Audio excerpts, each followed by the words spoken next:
The great Tao flows everywhere, both to the left and to the right. It loves and nourishes all things, but does not lord it over them. And when merits are accomplished, it lays no claim to them.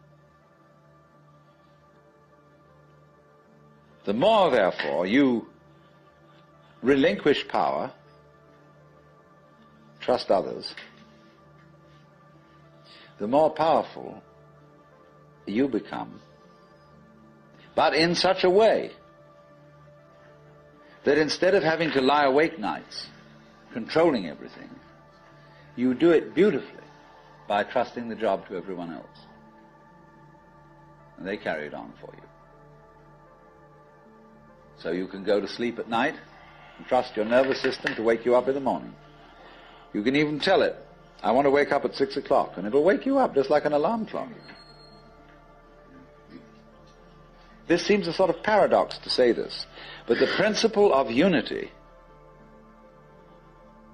of coming to a sense of oneness with the whole of the rest of the universe, is not to try to obtain power over the rest of the universe. That will only disturb it and antagonize it and make it seem less one with you than ever. The way to become one with the universe is to trust it as another, as you would another, and say, let's see what you're going to do. But in doing that, you see, in saying that to everything else that you have been taught to think is not you, you are also saying it to yourself.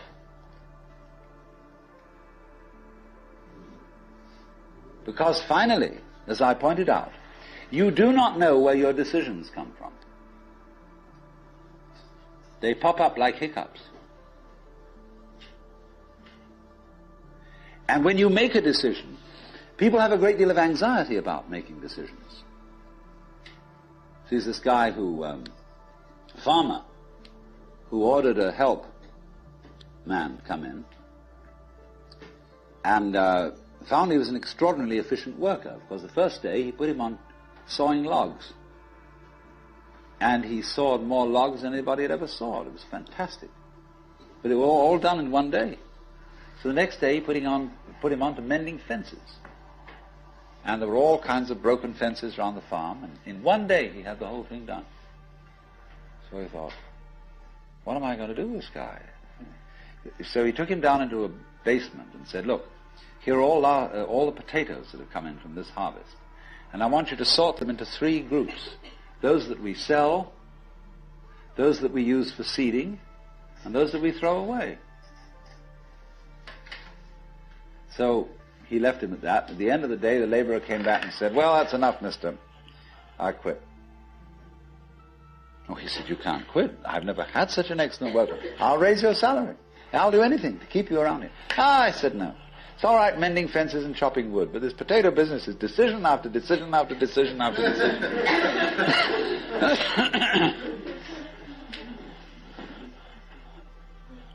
So when we decide, we're always worrying, did I think this over long enough? Did I take enough data into consideration?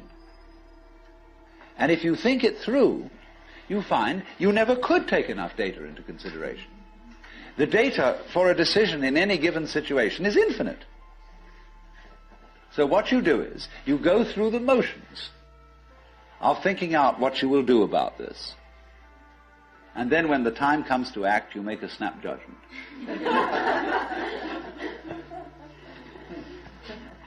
I mean, I'm speaking a little extremely, making some fun of it and so on, because after all, we do occasionally get the vague outlines of things and make a right decision on rational grounds. But we fortunately forget the variables that could have interfered with this coming out right. It's amazing how often it works. But warriors are people who think of all the variables beyond their control and what might happen. So then when you make a decision, and it works out all right, I think very little of it has much to do with your conscious intent and control. But somehow or other, you are able to decide and control things more harmoniously if you delegate authority. That's why very great businessmen are those who can delegate authority, trust others to work for them, because those are people developing businesses on the same basic structure that is fundamental to a living organism: delegation of authority. It loves and nourishes all things, but does not lord it over them. And you see, then, what is happening is this: the more you let go of it and trust it, as if it were quite other than you,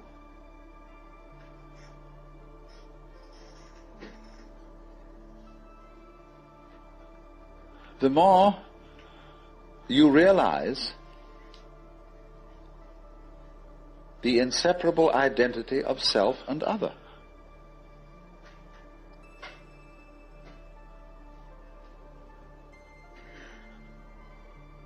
To go back, if you try to find the identity of self and other by subjecting other to self, no go. If, on the other hand, you find it through giving self, that is control, over to other and trusting that, you may make a mistake, you may make a bad gamble, but in the long run you're acting on a principle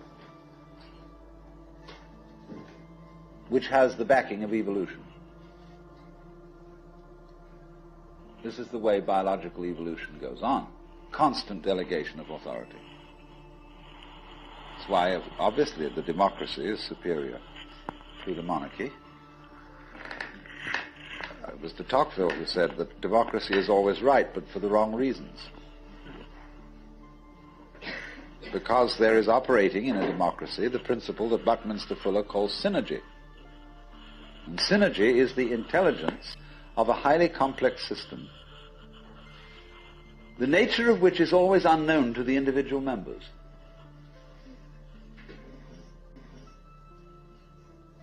Because that goes back again to this point, that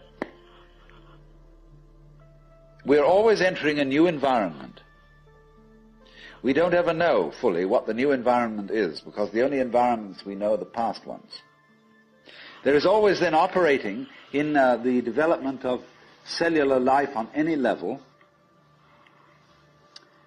a new way of organization, higher than any existing form, and we are not aware of it until after it's happened. If you ever saw, for example, the film Kon-Tiki,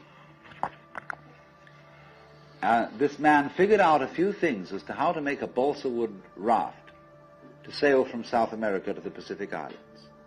But once he had set this in motion, he discovered that all sorts of unexpected factors cooperated with him.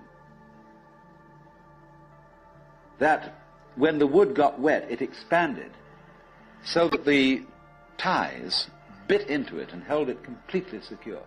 He had never expected that. And he found that as he sailed along, a flying fish would simply alight flat on the deck every morning for breakfast.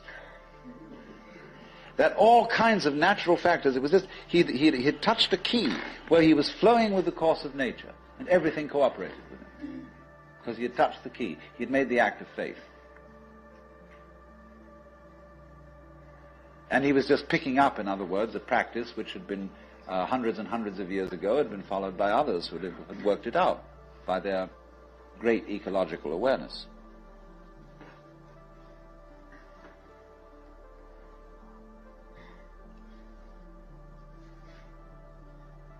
So we do come out of this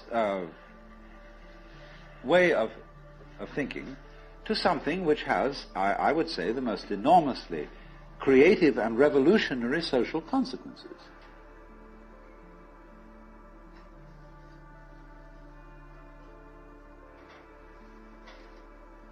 That it has become not virtuous,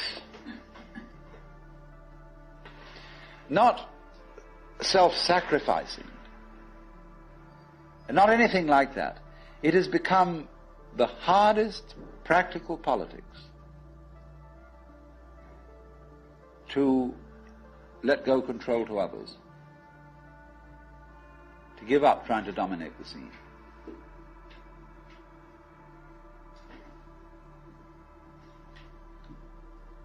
Also, in a parallel way, it has become at this time in our history very much hard practical politics.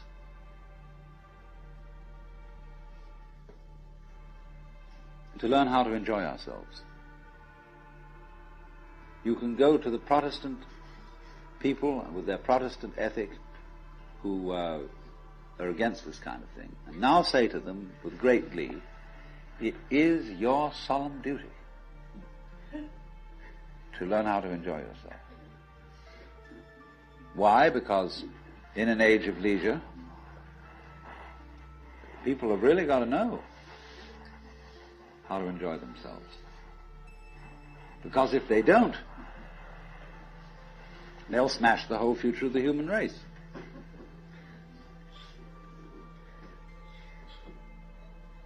So a utopia has become not some sort of a dream, but an urgent necessity. We can't do without it.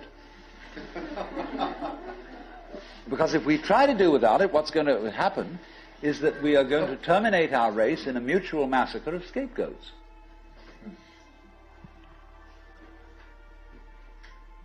And so the present paranoia in the United States that is going on, where everybody is thinking up a new scapegoat and how great it will be to demolish them or get them out of power, all this kind of bickering and right and left politics has become irrelevant, because we now have the opportunity of trusting our own intelligence, our own technology,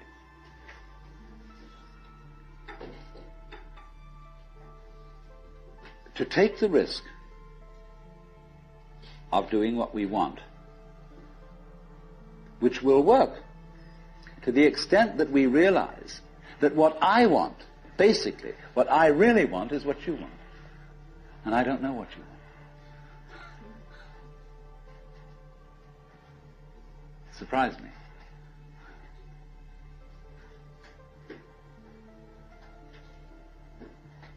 But that's the kinship between I and thou.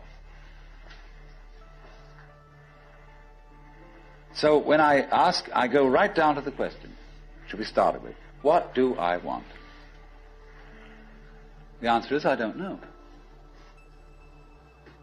When Bodhidharma was asked, who are you, which is another form of the same question, he said, I don't know, planting flowers to which the butterflies come.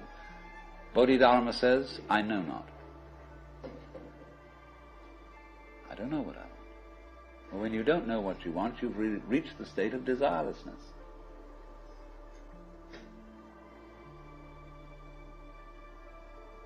When you really don't know. But you see, there's a beginning stage of not knowing, and there's an ending stage of not knowing. In the beginning stage, you don't know what you want because you haven't thought about it, or you've only thought superficially. Then when somebody forces you to think about it and go through and say, yeah, I think I'd like this, I think I'd like that, I think I'd like the other, there's the middle stage. Then you get beyond that. Say, is that what I really want? In the end you say, no, I don't think that's it. I might be satisfied with it for a while, and I wouldn't turn my nose up at it, but it's not really what I want. Why don't you really know what you want? 2 reasons that you don't really know what you want. Number 1, you have it. Number 2, You don't know yourself, because you never can. The Godhead is never an object of its own knowledge. Just as a knife doesn't cut itself, fire doesn't burn itself, light doesn't illumine itself. It's always an endless mystery to itself. I don't know. And this I don't know, uttered in the infinite interior of the Spirit,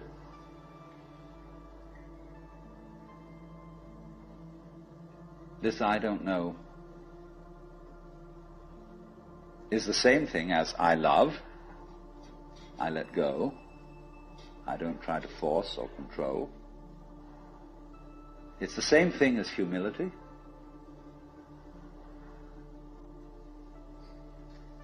And so the Upanishads say,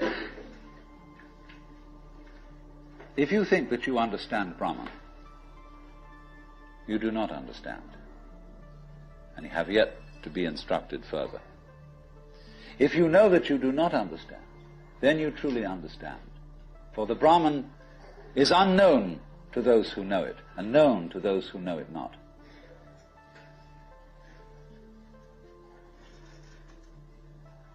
And the principle is that any time you, as it were, voluntarily let up control, in other words, cease to cling to yourself, you have an access of power.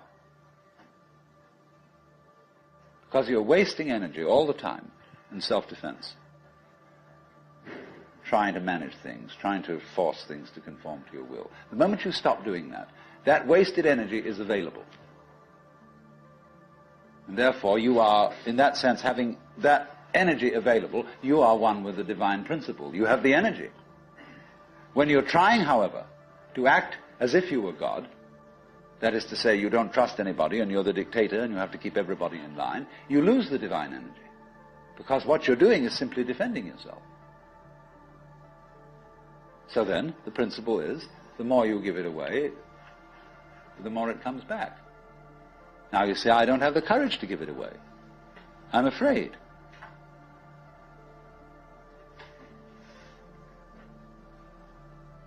And you can only overcome that by realizing you better give it away because there's no way of holding on to it. The meaning of the fact, you see, that everything is dissolving constantly, that we're all falling apart, we're all in a process of constant death, and that the world we hope men set their hearts upon turns ashes, or it prospers, and like snow upon the desert's dusty face, lighting a little hour or two is gone. You know, all that Omar Khayyam jazz.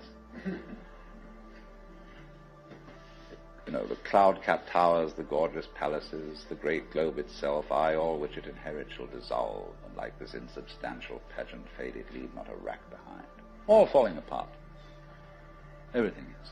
That's the great assistance to you. See, that fact that everything is in decay is your helper. That is allowing you that you don't have to let go because there's nothing to hold on to. It's achieved for you, in other words, by the process of nature. So once you see that you just don't have a prayer, and it's all washed up, and that you will vanish and leave not a rack behind, and you really get with that, suddenly you find you have the power, this enormous access of energy. But it's not power that came to you because you grabbed it. It came in entirely the opposite way. And power that comes to you in that opposite way is power with which you can be trusted. Of course, what we've been talking about is not so much a set of ideas as an experience, or shall we say experiencing. And this kind of seminar, in comparison with encounter groups or workshops of various kinds, or experiments in sensory awareness, is now being called a conceptual seminar. Although I'm not talking about concepts.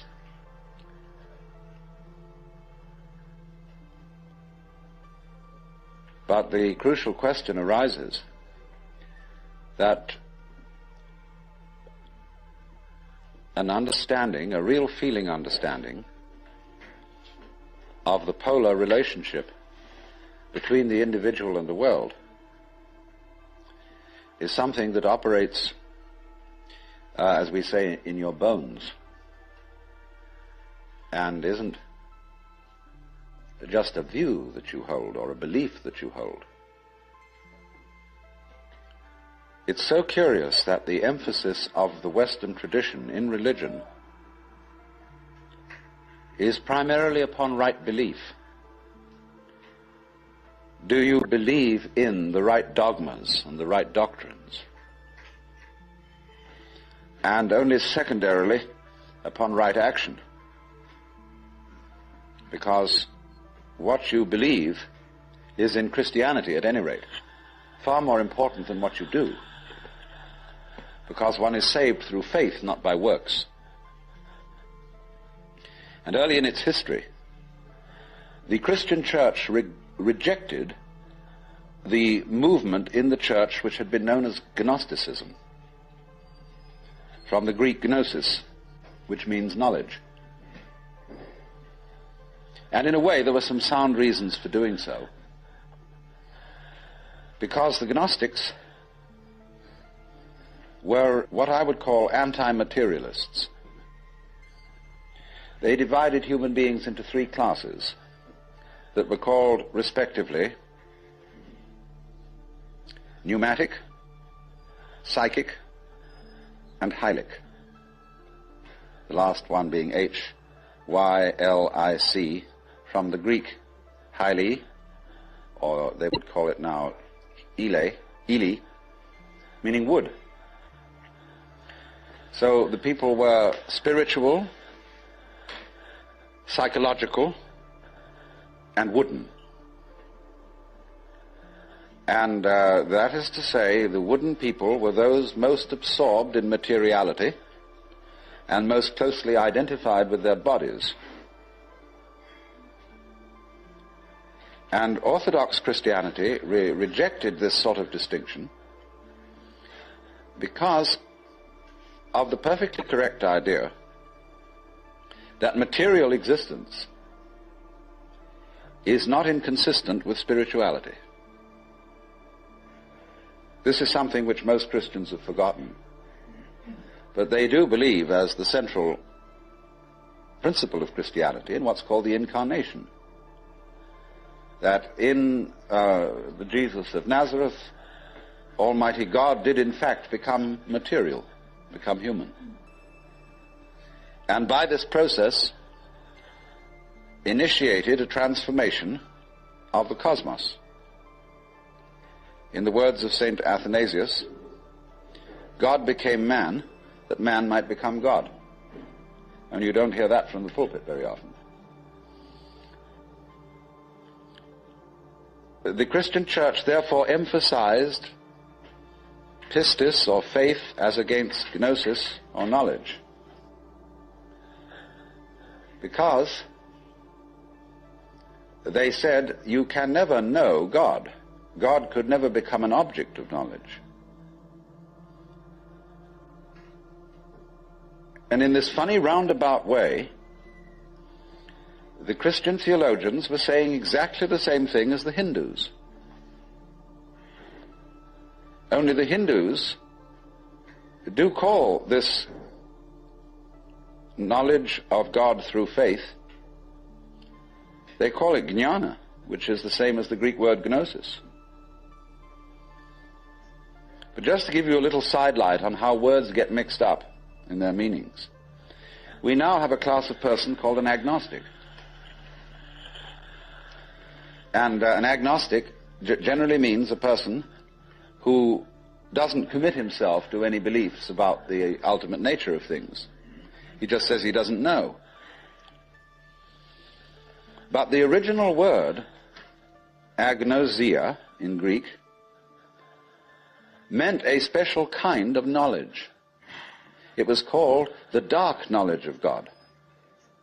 The knowledge of God in the cloud of unknowing, to use the title of a mystical treatise written by an anonymous 14th century English monk.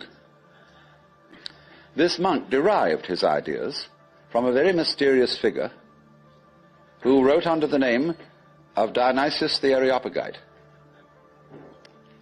Dionysius was a 5th or 6th century Syrian monk who had learned his mysticism from Porphyry, who got it from Plotinus, who was a Neoplatonist, and who probably got a great deal of stimulation from the intellectual world of Alexandria.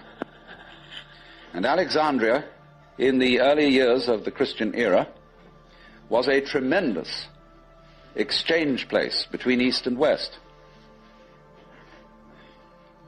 Buddhist monks visited Alexandria. It was one of the great centers of trade between Rome and India. And as you may know, all Rome's gold eventually went to India for the purchase of pepper. And as a result of this, the Roman economy collapsed. They bought too much luxury from India. India, in exchange, got Roman architecture. And you'll see a lot of Roman architecture in Indian temples. But Alexandria was the great center for the Gnostics and for Christian theology. And some of the greatest theologians, Clement, Origen, Athanasius, St. Cyril, all worked out of Alexandria. Well, now going back to this strange monk, Dionysius, it was he who first put around the idea in Christian circles that there was such a thing of the knowledge of God by faith, by agnosia, really, by unknowing. And he, in a book which he wrote, very short book called the Theologia Mystica, he wrote a treatise on the higher knowledge of God, which might be quoted directly from the Upanishads in certain parts of it. The last section of it reads like the Mandukya Upanishad, because it's a series of negations. It says what God is not. And he goes very far, because he says that God is not one. He says our idea of unity falls far short of what God is. So does our idea of Trinity. So does our idea of spirit, our idea of mind, of justice, of love. All these things are not really God. And he says in another place, if anybody, having seen God, understood what he had seen, what he would have seen would not have been God, but some creature of God, less than God, some sort of angel or something like that. It's perfectly amazing to consider the influence that this man had. For writing under the name of Dionysius the Areopagite, he became identified, you see, with St. Paul's first convert in Athens. And legend has it that he was the first bishop of Athens and was martyred in Gaul, where he's known as St. Denis. But St. Thomas Aquinas looked upon the writings of Dionysius the Areopagite as having the highest authority. And you could, if all the texts of Dionysius's work had been lost, you could restore most of it from quotations in St. Thomas.